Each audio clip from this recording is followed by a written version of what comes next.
There are dead orcs lying in the defensive trenches and strewn over the meadows in front of the city. Some of the locals are busy throwing the bodies on pyres, while others repair the minor damage done to the city wall. You enter the city and the garrison at its centre without being spoken to. It is only when you reach a heavy oak door that leads, you assume, to the commanding officer's headquarters, that you are halted by a guard. Dwarves, eh? Seems we aren't to be spared anything these days. What do you want?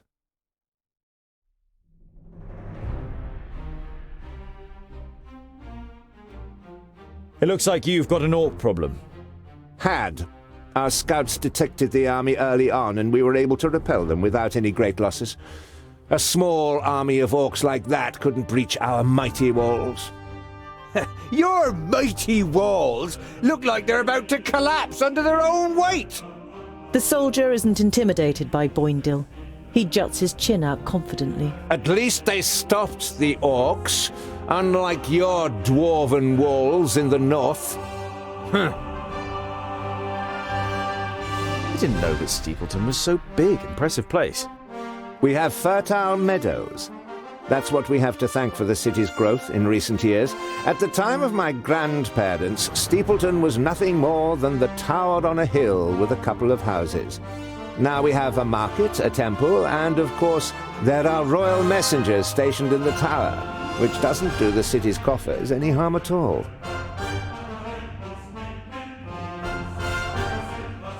You said you had messengers here. I'd like to send a carrier pigeon to Lot Yonen in Yonendar.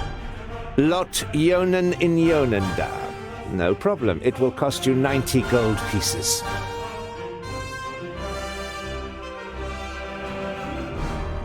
If the carrier pigeon delivers my message safely to Lot Yonen, then it's worth its weight in gold. Then I'll send for a scribe. You can dictate your message and Thank you, but I can write it myself. Paper and ink will be sufficient. The guard nods.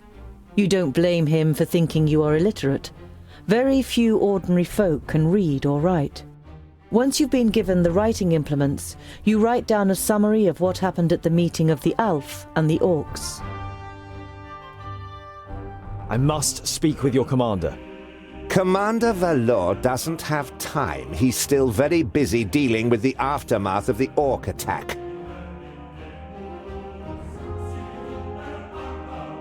Commander Valor is dealing with the orc problem, and I have important information concerning it.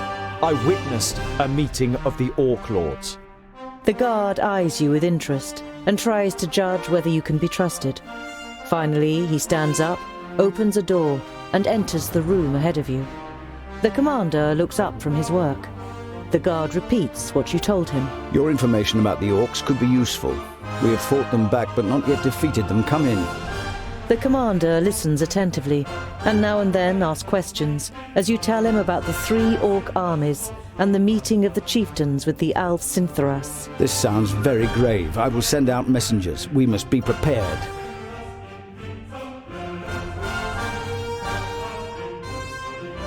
The orc army that attacked you was able to escape. What was left of it? They headed south. Unfortunately, I can't send anyone after them until the damage to the wall is repaired. The commander looks at you with a disgruntled expression. It suddenly seems clear to him who he has standing in front of him. If you're interested, you could try and wipe out the mob that got away and collect the bounty. Killing pig noses and getting paid for it? Where's the hedge? You grin at Boindil, and then turn back to the commander. We'll see what we can do. We must press on. Farewell, Commander Valor. Kill as many orcs as you can, dwarves. Palandir will be with you.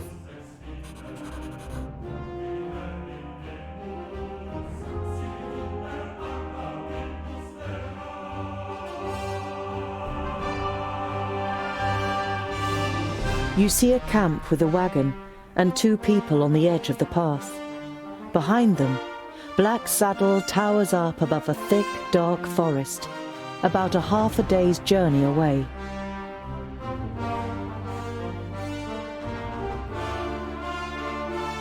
You don't want to give them a shock, so you address them while you're still a distance away. Hello, friends.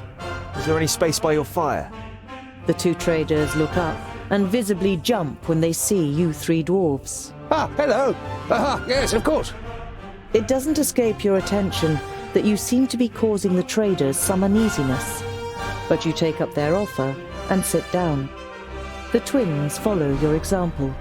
We're only travellers. We're looking for someone who's said to live on Blacksaddle. A hermit.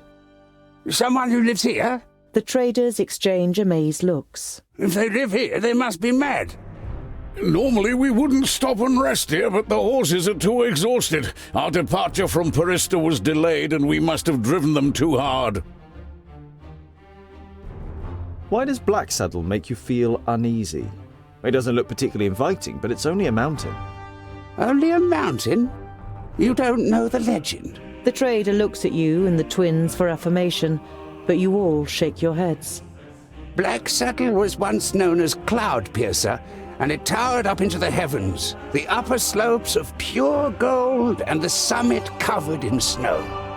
The humans wanted to attain this wealth, but the smooth slopes and the dazzling summit made the climb impossible. They called on the dwarves to help them.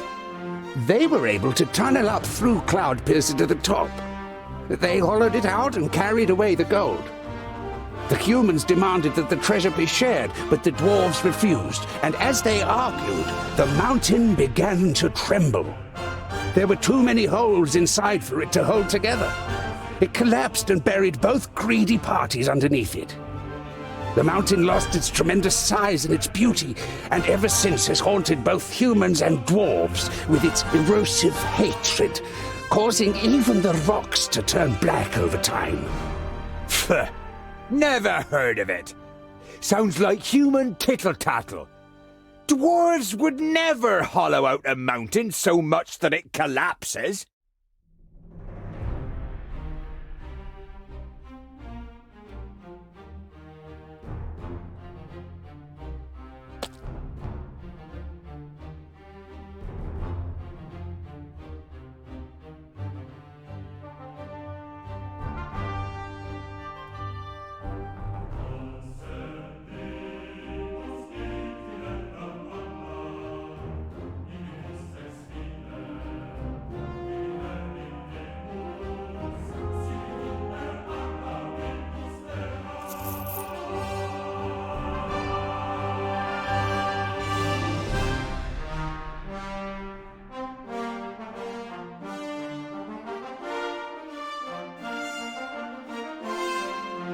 Later in the night, after eating together and some friendly conversation by the campfire, you all decide to sleep. But you take the first watch.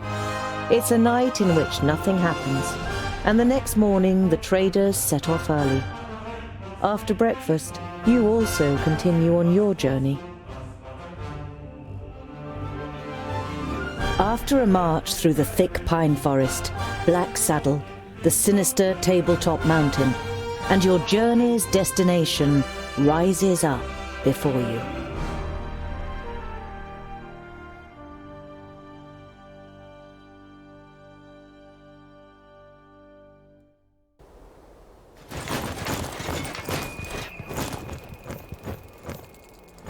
Are you sure that the Famulus lives here? Yes, according to Lotyonen. Although you try to put a lot of assurance into your voice, you too see no signs that anyone lives here. No castle, no tunnel, no camp. There's nothing here but mountain. Then we'll have to take a closer look. You do that, scholar. We'll be waiting for you here. You think about objecting, but it would just be a waste of breath.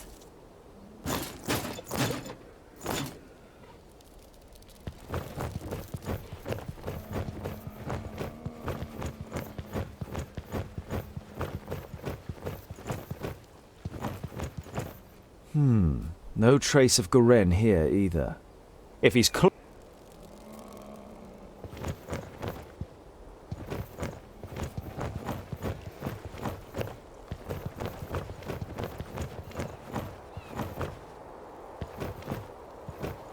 I can only climb a little way here.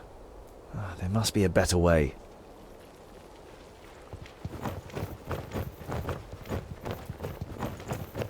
An old tree. Looks like it could fall down at any moment. There we go.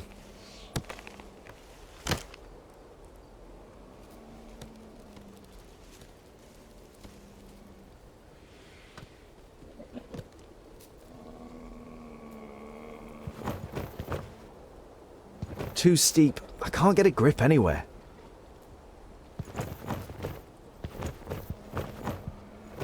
I should be able to get up here.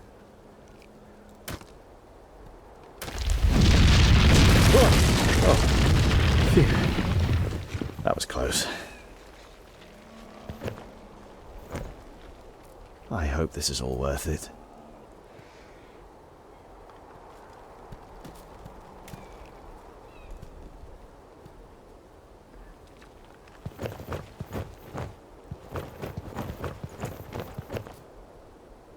Definitely a rock face.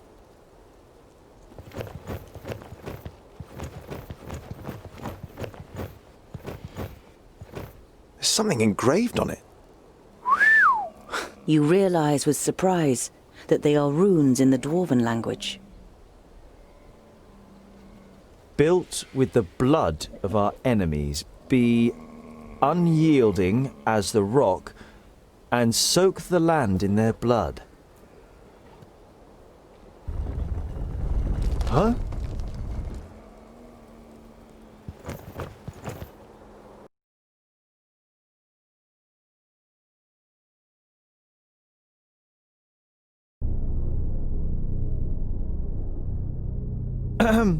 Hello?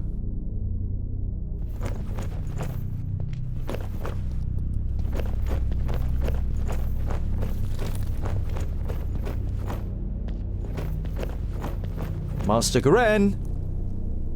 Lot Yonan sent me to bring some items back to you.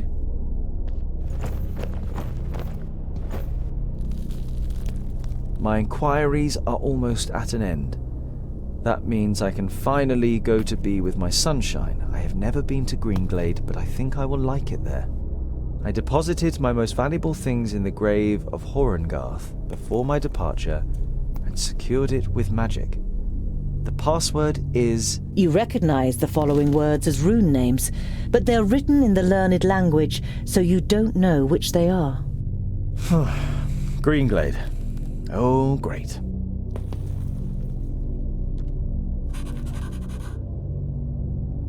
Useful. An eternal flame. I know who taught him that.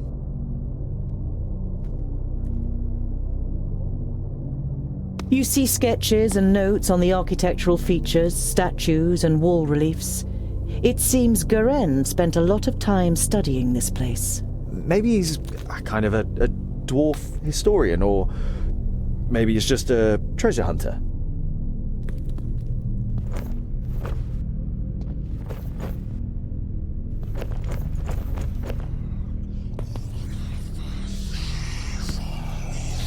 Hello? Is anyone there?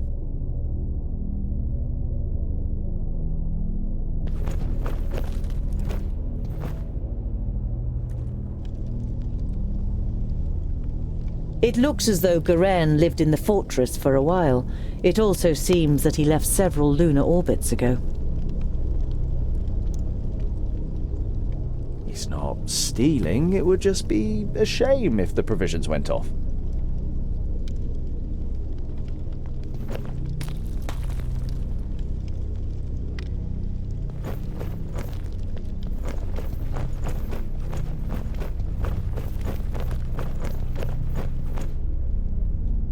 Rune.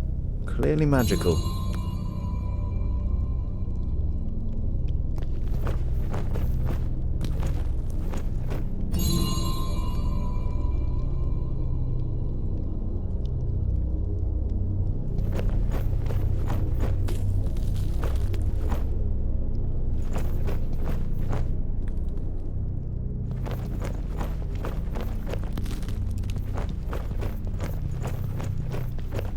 Born of stone, forged in battle.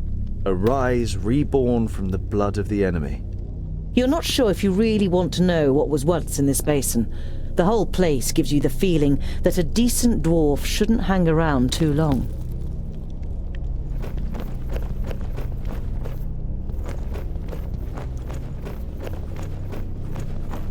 A series of weapons that are all clearly of dwarven origin. The spider webs and rust suggest they have been here for quite a while, maybe even centuries.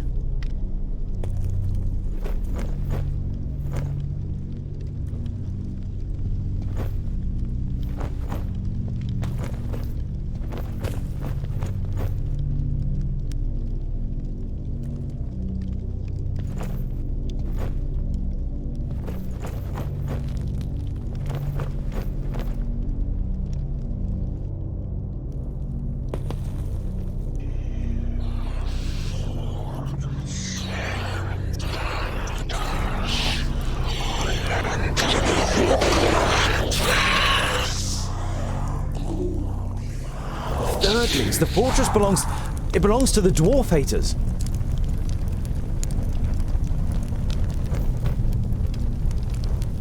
Norimber's dwarves are not only as unyielding as a mountain, they are also as destructive as an avalanche, and would batter into lesser kingdoms just as relentlessly.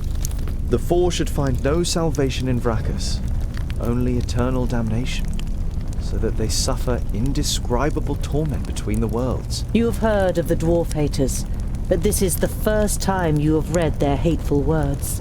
You feel sick and turn away.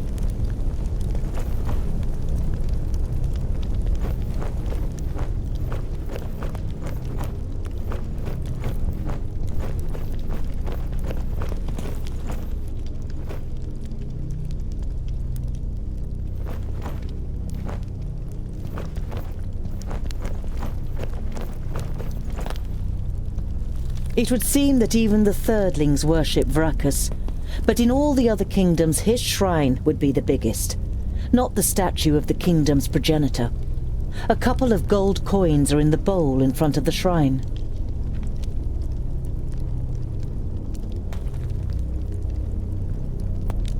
Can't do any harm.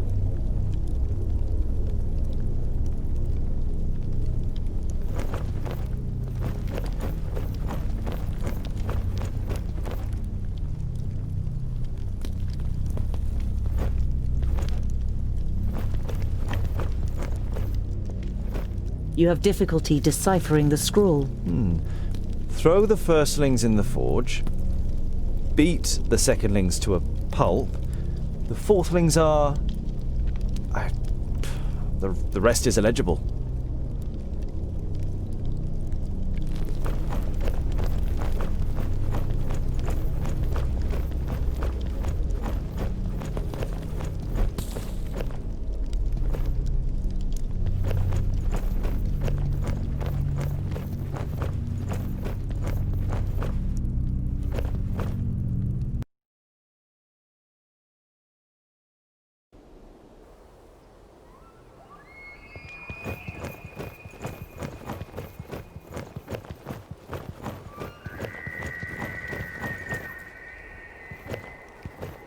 Here's a...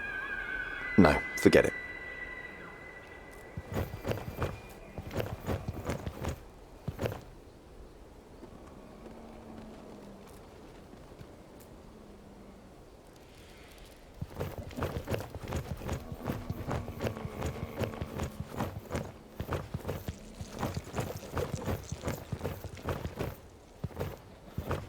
So, Scholar, what are the results of your inquiries?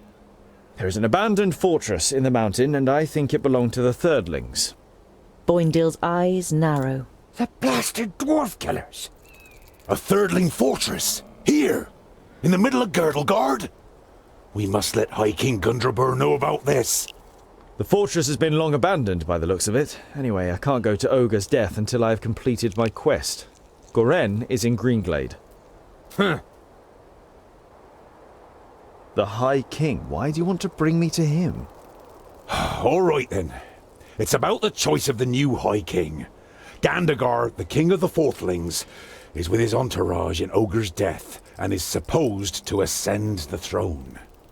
But our acting High King Gundrabur wants to prevent that from happening. He fears that Gandagar wishes to instigate a war against the elves.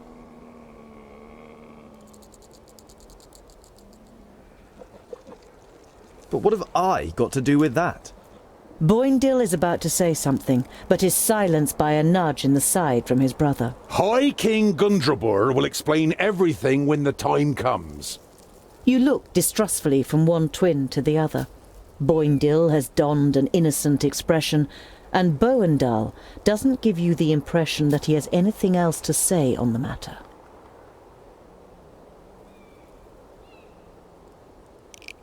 A Thirdling fortress? Here, in the heart of Girdlegard. That's strange, isn't it? And worrying. But they've always been wily. They move in the shadows and kill there too if they can. Do you know their story? I've read about it. Lorenberg, their progenitor, rejected the name that Vrakas gave him, who in turn did not give him any special talents, so his kingdom studied war.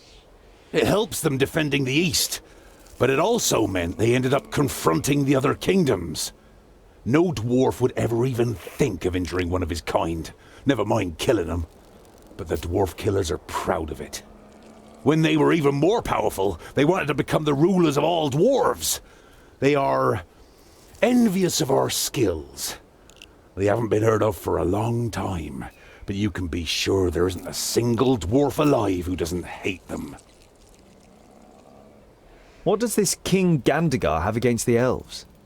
Dwarves and elves just don't get along. Vrakas and Satalia made us that way. I know that, but going to war, for just that, after all this time? Well, there must be more behind it. They say that the King of the Fourthlings is full of hatred, and is a hothead in this matter. Whatever, your High King must wait. I have a quest to carry out in Greenglade. But our quest is... Boindil raises a placatory hand and throws his rucksack onto his back in preparation. Let it be, dear brother. Look at him. He has made his decision, and you will not be able to change his stubborn dwarven mind. You can't help but smile.